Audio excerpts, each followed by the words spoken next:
ഇതിൽ നിന്നും വ്യത്യസ്തമായി പൈൽസ് അല്ലാത്ത പല അസുഖങ്ങളും ആ ഭാഗത്ത് വരാറുണ്ട്. ഉദാഹരണത്തിന് ഫിസ്റ്റുല, അതുപോലെ തന്നെ ഫിഷർ.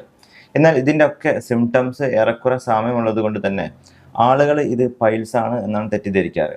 അർത്ഥത്തിൽ ഇത് എന്താണെന്ന് മനസ്സിലാക്കാൻ കറക്റ്റായിട്ടുള്ള എക്സാമിനേഷൻ ആവശ്യമാണ്. എന്നാൽ ലക്ഷണങ്ങൾ മനസ്സിലാക്കി നമുക്ക് ചെറിയ രീതിയിൽ ഇത് എന്താണെന്ന് മനസ്സിലാക്കാൻ ശ്രമിക്കാം. സാധാരണ പൈൽസിൻ്റെ കാര്യത്തിലേക്ക് വരുന്ന സമയത്ത് പൈൽസ് എന്ന് പറയുന്നത് ആ ഭാഗത്തുള്ള രക്തക്കുഴലുകളുടെ വീക്കമാണ്.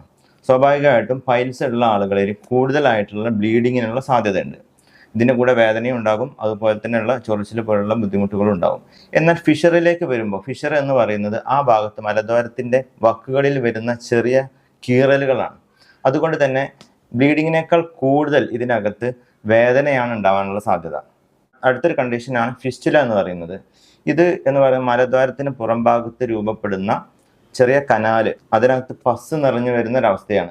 ഈ അവസ്ഥയിൽ കൂടുതലായിട്ട് വരുന്നത് മലദ്വാരത്തിന് ചുറ്റും ചെറിയ കുരുക്കൾ രൂപപ്പെടുകയും അവിടെ ചെറിയ ചോരക്കുരു പോലെ അത് പൊട്ടുകയും അതിനകത്തുനിന്ന് ചലവും അതുപോലെ തന്നെ പസ്സും ഒക്കെ വരികയും ചെറിയ സ്മെല്ലും വരികയും ചെയ്യും.